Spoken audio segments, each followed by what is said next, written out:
देख रहे हैं सुदर्शन न्यूज। नमस्कार, मैं हूं राजेंद्र देव और स्वागत आप सभी दर्शकों का हमारी इस विशेष प्रस्तुति में। खबर है कि झारखंड में हाथ मिला लिया है झारखंड मुक्ति मोर्चा और कांग्रेस ने, और तैयारी है वहां पर 18 जुलाई से पहले एक नए गठबंधन की सरकार बनाने की, जिसके मुख्यमंत्री शिबू सोरेन के सुपुत्र हेमंत सोरेन हो सकते हैं। इस नए समीकरण का मतलब क्या है? कांग्रेस झारखंड मुक्ति मोर्चा के साथ हाथ मिलाकर 18 जुलाई से पहले सरकार बनाकर क्या कोशिश करना चाहती है, और इसका झारखंड की राजनीति पर क्या असर पड़ेगा, देश की राजनीति पर क्या असर पड़ेगा, बीजेपी इस पर क्या कहना चाहेगी, इस पर हम विस्तार से बात करेंगे। और इसके लिए हमारे साथ जुड़ेंगे बीजेपी के कई वरिष्ठ नेता और कुछ कांग्रेस के नेता भी हमारे साथ जुड़ेंगे। योगी आदित्यनाथ बीजेपी के सांसद हैं गोरखपुर क्षेत्र से, और इसके अलावा हमारे साथ यशवंत सिन्हा साहब भी जुड़ेंगे, पूर्व वित्त मंत्री भारत सरकार, पूर्व विदेश मंत्री भारत सरकार, वो भी बीजेपी के वरिष्ठ नेता हैं और झारखंड से सांसद भी हैं। उनसे भी हम बात करेंगे, कांग्रेस के नेताओं से भी हम चर्चा करेंगे। लेकिन चर्चा की शुरुआत करने से पहले इस सारे विषय को समझाती यह रिपोर्ट देख लीजिए। झारखंड में बन रहे हैं नए राजनीतिक समीकरण। कांग्रेस मिला सकती है झारखंड मुक्ति मोर्चा से हाथ। आने वाले लोकसभा चुनाव की तैयारी में सारे राजनीतिक दल जुट गए हैं। वहीं इसी साल होने वाले विधानसभा चुनाव के लिए जोड़ तोड़ का सिलसिला भी शुरू हो गया।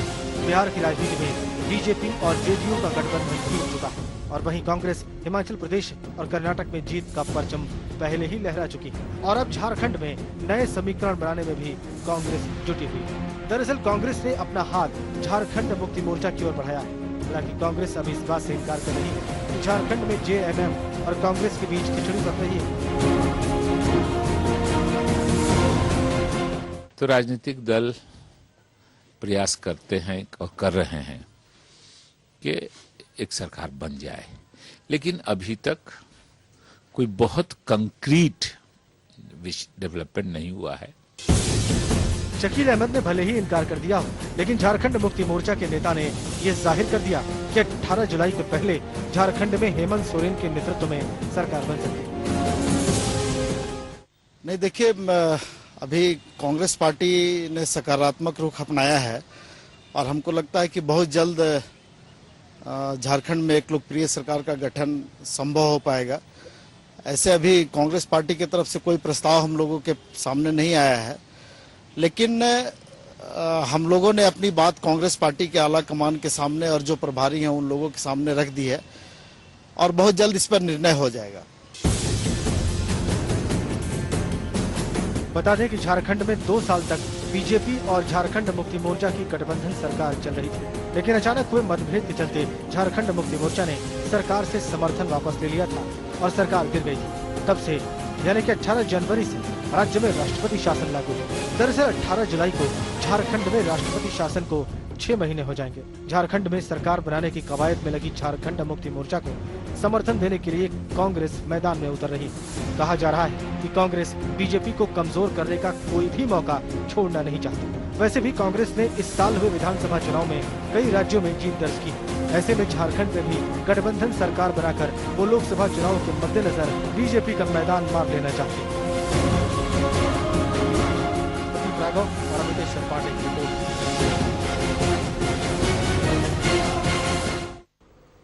कुछ महीनों पहले अगर कुछ राज्यों की बात करें तो वहां बीजेपी या फिर बीजेपी गठबंधन की एनडीए की सरकार थी। उन राज्यों को मैं बता दूं आपको, वो राज्य है हिमाचल, वो राज्य है उत्तराखंड, वो राज्य था कर्नाटक, वो राज्य था बिहार, जहां पर एनडीए की सरकार थी, और जनवरी तक वहां पर एनडीए की सरकार थी, झारखंड मुक्ति मोर्चा और भाजपा की सरकार थी। इन तमाम राज्यों से अब बीजेपी का सफाया हो चुका है। हिमाचल में बीजेपी चुनाव हार गई है, उत्तराखंड में हार गई है, कर्नाटक में हार गई है, जेडीयू से गठबंधन टूट चुका है, इसलिए बिहार में भी अब बीजेपी की सरकार नहीं है। और अब यह तय हो गया है, यह तय तकरीबन हो ही गया है कि कांग्रेस झारखंड मुक्ति मोर्चा से हाथ मिलाकर झारखंड की सत्ता में आ रही है। इसके मतलब क्या है? गोरखपुर से बीजेपी के सांसद योगी आदित्यनाथ इस वक्त हमारे साथ सीधा जुड़े हुए हैं। योगी जी, स्वागत है आपका हमारी इस चर्चा में। मेरा सीधा सा प्रश्न आपसे, सरल प्रश्न यह है कि अगर कांग्रेस झारखंड मुक्ति मोर्चा के साथ गठबंधन बना के सरकार बनाती है तो आम चुनाव से पहले एक और बड़ा झटका है ये बीजेपी के लिए। अगर राज्यों की बात करें, राज्यों के शासन की बात करें, कितना बड़ा झटका है यह मैं आपसे जानना चाहूंगा।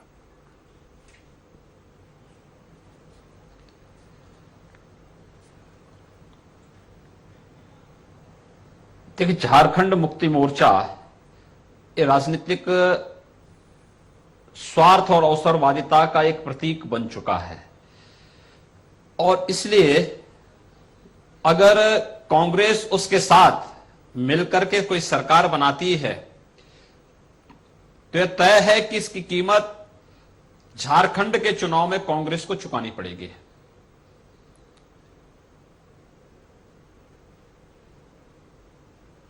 झारखंड में कांग्रेस को कीमत उनकी हर उल जलूल मांग को भारतीय जनता पार्टी ने स्वीकार नहीं किया। यह दुर्भाग्य है। जी अपनी बात कहें आप। देखिए, तात्कालिक रूप से भले ही उन्हें कुछ लाभ दिखाई देता होगा, लेकिन कांग्रेस को सत्यानाश करने के लिए पर्याप्त है ये। नहीं, ये खबर भी है योगी जी, ये खबर मिल रही है कि सोनिया लगातार इस बात से, इस गठबंधन से इनकार कर रही हैं और जो बात आप कह रहे हैं ये अंदाजा उनको भी है। लेकिन ऐसा लग रहा है कि कांग्रेस के लोकल लीडर्स, सत्ता जो उनको प्यारी लग रही है वहां पर, या सत्ता का जो स्वार्थ है वो इतना हावी हो चुका है कि अब वो सोनिया और केंद्रीय नेतृत्व को कांग्रेस के ये समझाने में कामयाब हो गए हैं कि झारखंड में अगर सत्ता रही तो इसका लाभ लोकसभा चुनाव के दौरान मिलेगा, क्योंकि लोकल एडमिनिस्ट्रेशन उस वक्त झारखंड मुक्ति मोर्चा और कांग्रेस की गठबंधन सरकार के साथ होगा।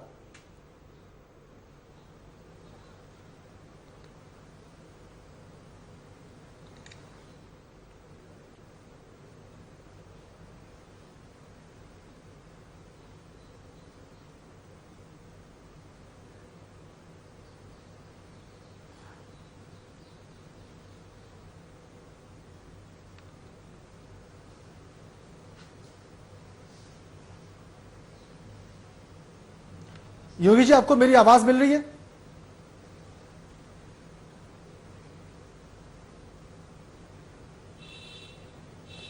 हाँ, बताएं। योगी जी, मेरा प्रश्न यह है कि एक के बाद एक राज्य आपके हाथ से निकल गए हैं, एक के बाद एक राज्य आपके हाथ से निकल गए हैं। आप देखिए, हिमाचल, उत्तराखंड, कर्नाटक, बीजेपी में भी अब पावर में नहीं रहे आप, और झारखंड में भी अब अगर ये समीकरण बन जाता है तो कांग्रेस सत्ता में आ जाएगी। इतने सारे राज्यों से एक ही साल में, कुछ ही महीनों में साफ हो जाना, ये कितना बड़ा राजनीतिक नुकसान है? मैं स्पष्ट और एकदम ईमानदारी से इसका विश्लेषण सुनना चाहूंगा आपके मुंह से।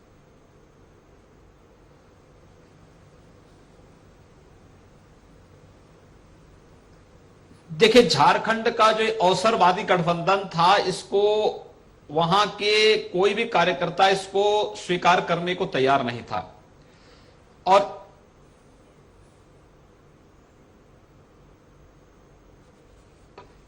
जो कुछ भी था लोग स्पष्ट रूप से कहते थे। और मुझे लगता है कि झारखंड मुक्ति मोर्चा जैसे राजनीतिक दल अगर झारखंड में नहीं होते तो वहां पर नक्सलवाद सिर चढ़ करके नहीं बोलता। ये राजनीतिक दल नहीं, झारखंड मुक्ति मोर्चा जैसे दलों के कारण आज भारत की राजनीति पूरे देश के अंदर अविश्वास की प्रतीक बनी है और सत्ता इनके लिए लूट खसोट का एक जरिया बन चुका है, आपसी सौदेबाजी का जरिया बन चुका। और नहीं बननी चाहिए, बल्कि वहां पर पूरी तरह राष्ट्रपति शासन लागू होना चाहिए। वहां पे नहीं, राष्ट्रपति शासन अगर लागू होता है, पहली बात तो मैं ये जानना चाहूंगा, राष्ट्रपति शासन अगर लागू होता है तो अप्रत्यक्ष रूप से वहां केंद्र ही शासन करेगा जहां पर कांग्रेस की सरकार है।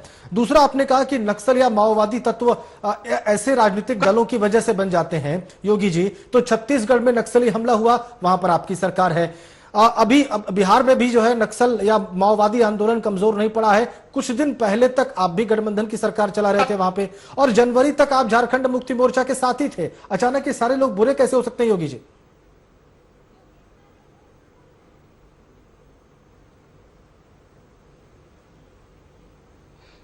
देखिए, जब उनकी नाजायज बातों को मानने से सरकार ने इनकार कर दिया तो स्वाभाविक रूप से उन लोगों ने सत्ता से उस सरकार से समर्थन वापस ले लिया।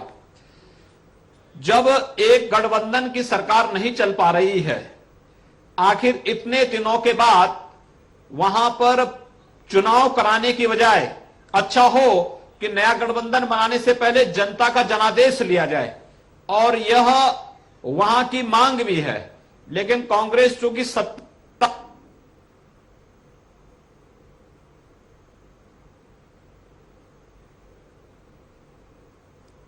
का दुरुपयोग कर रही है। कांग्रेस सत्ता का दुरुपयोग कर रही है। आपको लगता है कि कांग्रेस को इसका परिणाम भुगतना पड़ेगा? आपको लगता है कि कांग्रेस को इसका नतीजा भुगतना पड़ेगा जब लोकसभा चुनाव आएंगे उसमें भी, और जो झारखंड का अगला बिल्कुल, हम कह रहे हैं झारखंड मुक्ति मोर्चा के साथ लोकसभा चुनाव, राज्य अगला चुनाव, दोनों में कांग्रेस को इसकी कीमत चुकानी पड़ेगी।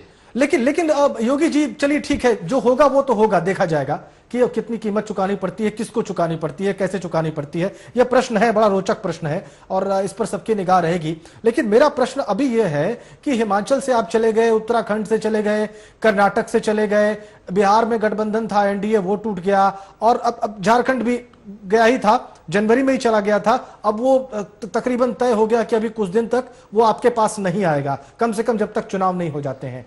ये लोकसभा चुनाव के ठीक पहले इस वर्ष 2013 में ये कैसी स्थिति बन गई है योगी जी?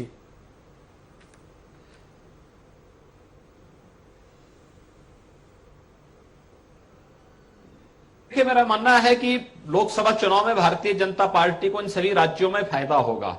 हम मानते हैं कि हिमाचल प्रदेश और कर्नाटक में भारतीय जनता पार्टी की सरकार थी, उत्तराखंड में भारतीय जनता पार्टी की सरकार थी, वहां पर भारतीय जनता पार्टी वापस नहीं आ पाई। लेकिन इस साल के अंत में जिन राज्यों में चुनाव होने हैं उनमें दिल्ली है, राजस्थान है, मध्य प्रदेश है, छत्तीसगढ़ है, और इन सभी चारों राज्यों में भारतीय जनता पार्टी आएगी, जिसमें से दिल्ली और राजस्थान कांग्रेस से छीन करके भारतीय जनता पार्टी वहां पे सत्ता में वापस आएगी। मध्य प्रदेश, छत्तीसगढ़ की जीत पर किसी को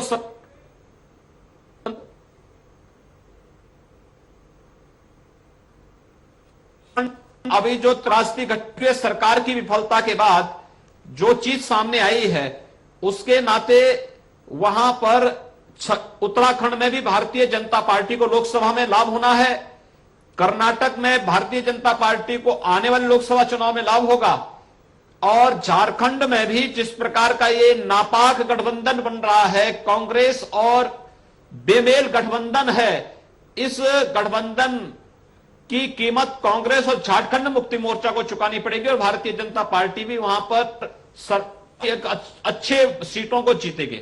चलिए योगी जी, आपसे अनुरोध है हमारे साथ बने रहे। एक बहुत छोटे से ब्रेक का वक्त हो गया है। जब लौटेंगे तो आपसे बीजेपी के नेशनल प्रोस्पेक्ट जो है, राष्ट्रीय परिप्रेक्ष्य जो है, और बीजेपी की जो इस वक्त राष्ट्रीय राजनीति का मुख्य बिंदु रहने वाला है, उस पर मैं आपसे कुछ सीधे प्रश्न करूंगा इस छोटे से ब्रेक के बाद।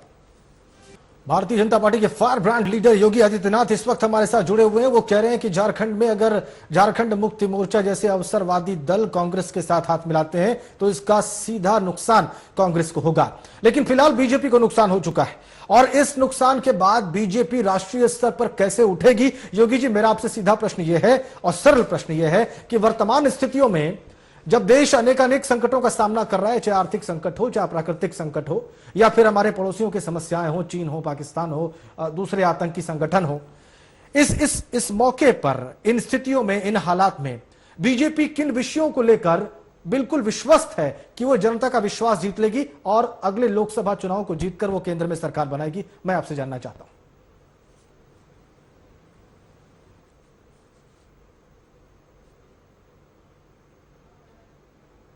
इसमें कोई संदेह नहीं है। आज केंद्र में कांग्रेस नेतृत्व की यूपीए सरकार ने पूरे देश को निराश किया है, और पिछले 9 वर्षों में अगर आप देश के अंदर देखें, भूख से देश के अंदर लगातार मौतें हो रही हैं, महंगाई बढ़ी है, भ्रष्टाचार चरम पर पहुंचा है, आंतरिक सुरक्षा की स्थिति खराब है, और बाह्य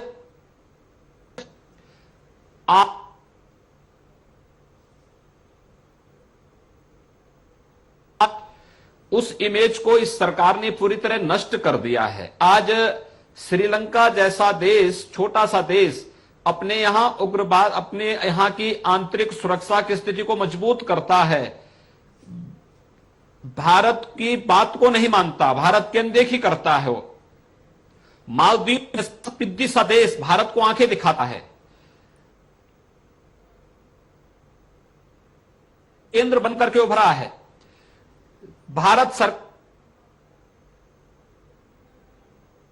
तक से बद से ज्यादा बढ़ चुका है। ये बहुत सारी चीजें हैं जो ये बताती हैं कि सरकार ने भारत की जो अंतर्राष्ट्रीय स्तर पर उसको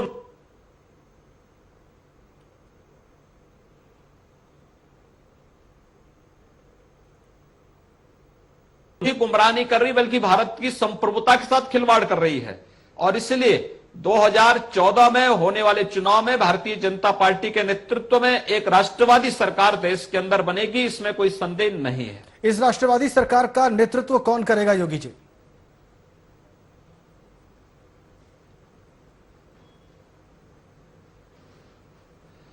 देखिए, यहां कोई इस संबंध में कोई संशय नहीं, कोई झंझट नहीं। भारतीय जनता पार्टी संसदीय बोर्ड इसके बारे में स्वयं तय कर लेगा और भारतीय जनता पार्टी के पास सक्षम नेतृत्व है। वह सक्षम नेतृत्व अवश्य इस देश के उस संशय को अपने आप दूर कर देगा। और ये एक ऐसा विषय है जिसको लग रहा है कि नेतृत्व को लेकर एक आपके सहयोगी दल अलग हो चुके हैं, जनता दल यूनाइटेड। शिवसेना को बहुत सारी बातों पर रिजर्वेशन है, ऐसी रिपोर्ट्स हमें मिलती रहती हैं। और अब आपके पास सिर्फ 2 सहयोगी दल रह गए हैं। तो आदित्यनाथ जी, ये बहुत जरूरी है कि बीजेपी अपने बूते पर 272 सीटें लाए। वर्तमान स्थितियों में क्या आपको यह मुमकिन, क्या आपको यह संभव लगता है?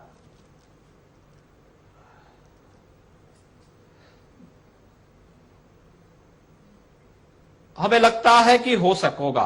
बीजेपी अपने बल पे 200 से अधिक सीटें पाएगी। एक दूसरा, जो लोग बीजेपी को छोड़ के गए हैं, अभी से जीडीयू के अंदर उठ रहा तूफान उस सरकार के लिए खतरे की घंटी है। और इस बारे में चुनाव के बाद का आकलन देख लेना। अगर बीजेपी जेडीयू मिलकर के चुनाव लड़ते तो बिहार में अन्य दलों का सफाया हो जाता, लेकिन इस सब के बावजूद बीजेपी को बिहार में लाभ होने वाला है और जेडीयू को उतना ही नुकसान होने वाला है। चलिए ठीक है, ये बिहार की बात रही योगी जी। अब मैं एक शिवसेना एनडीए का हिस्सा है। एक आखिरी प्रश्न पूछूंगा। अकाली दल एनडीए का हिस्सा आज भी बना हुआ है। एक आखिरी प्रश्न मेरा है योगी जी कि उत्तर प्रदेश में कभी आप 58 सीटें जीते थे जब आप सत्ता में आए थे, और वर्तमान लोकसभा में उत्तर प्रदेश से बीजेपी की सिर्फ 10 सीटें हैं। आप उत्तर प्रदेश से स्वयं हैं और अमित शाह को वहां का प्रभारी बनाया गया है। उत्तर प्रदेश से आप कितनी सीटें जीतने जा रहे हैं और उत्तर प्रदेश में आप किन विषयों को उठाने जा रहे हैं? हाँ,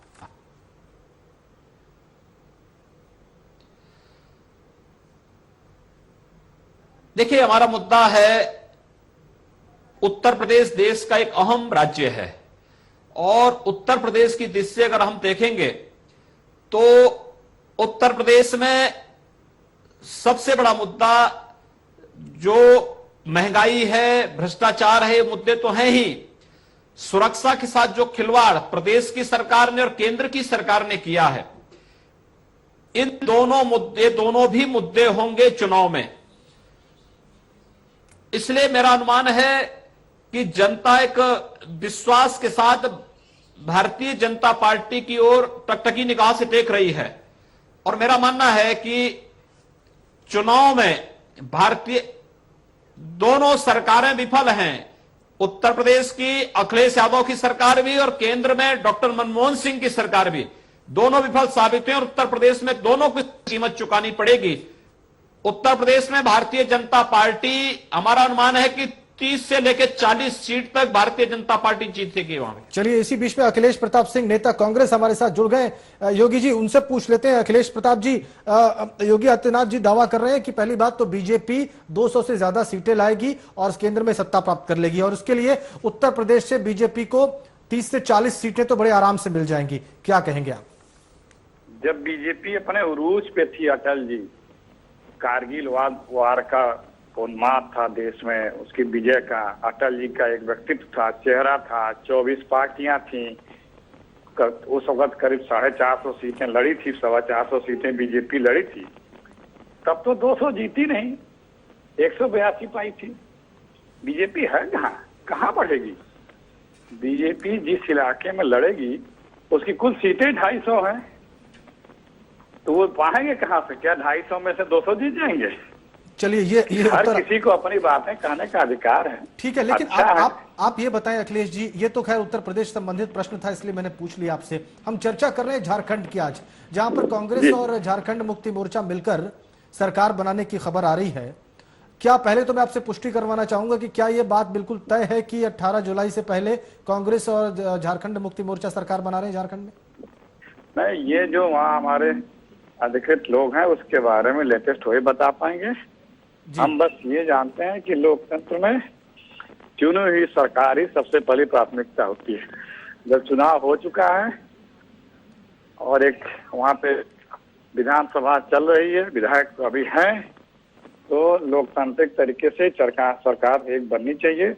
और अगर कुछ लोग मिलकर ये प्रयास करते हैं तो वो संविधान की रक्षा के लिए संविधान के में दिए गए प्रावधानों के अनुरूप ये करते हैं, इसका स्वागत किया जाना चाहिए। अखिलेश जी, आप कह रहे हैं संविधान की रक्षा के लिए, लेकिन अभी योगी जी से मेरी बात हो रही है, अभी हमारे साथ हैं, वो लगातार जुड़े हुए हैं। वो कह रहे हैं कि अवसरवादी गठबंधन है। कुछ दिन पहले आप इसी पार्टी के बीजेपी के साथ गठबंधन पर हमला करते थे, उसमें खामियां निकालते थे, और अब उसी के साथ गठबंधन करके आप संविधान की रक्षा की बात कर रहे हैं। ये क्या है? क्या हो रहा हमें नहीं पता अभी, लेकिन हम योगी आदित्य जी का बहुत सम्मान करते हैं, पूरा आदर करते हैं, उन्हें अपनी बात करने का अधिकार है।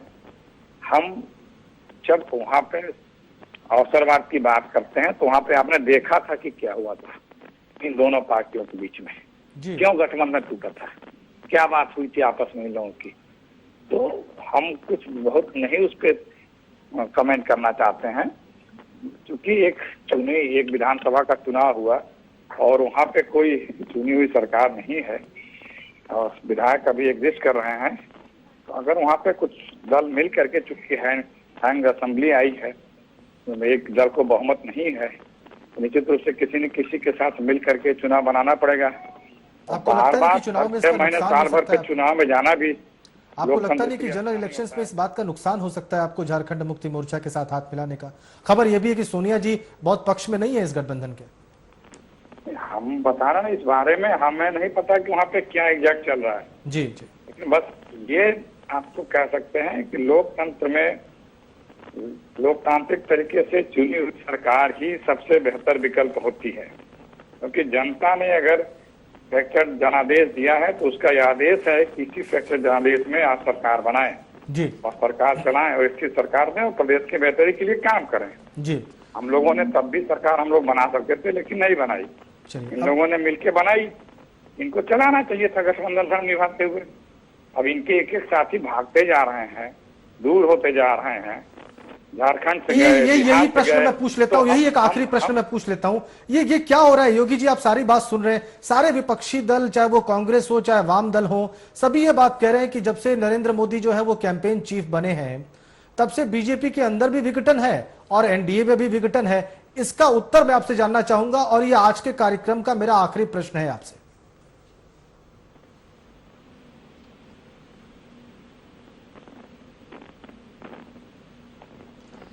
देखिए, ये सोचना गलत है। नरेंद्र मोदी जी ने विकास का एक नया आयाम गुजरात के अंदर जो तैयार किया है और पूरे देश के लिए एक मॉडल है, और स्वाभाविक रूप से तूफान आता है तो कचड़े को साफ करता है। तो जो कचड़ा है वो साफ हो रहा है और एक नई सरकार के लिए भूमिका तैयार हो रही है। घबराने की आवश्यकता नहीं, घबराने की आवश्यकता नहीं। भारतीय जनता पार्टी के नेतृत्व के अंदर एक राष्ट्रवादी सरकार देश के अंदर आने वाली है और भ्रष्टाचार के नाम पर नक्शा के साथ जो खिलवाड़ हुआ है, इसका जवाब उस सरकार देगी। बहुत धन्यवाद योगी जी, बहुत धन्यवाद योगी आदित्यनाथ जी, और बहुत धन्यवाद अखिलेश प्रताप सिंह जी, और धन्यवाद इस बात का भी कि आपने स्वीकार किया कि कचरा था अब तक बहुत कुछ, एनडीए में भी और जो कुछ भी था साथ में आपके, और वो कचरा अब साफ हो रहा है।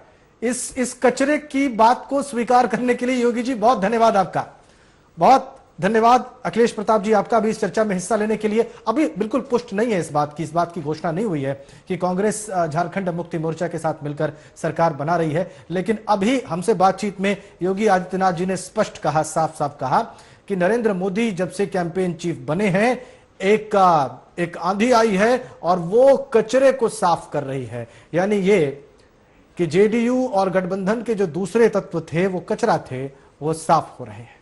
जय हिंद।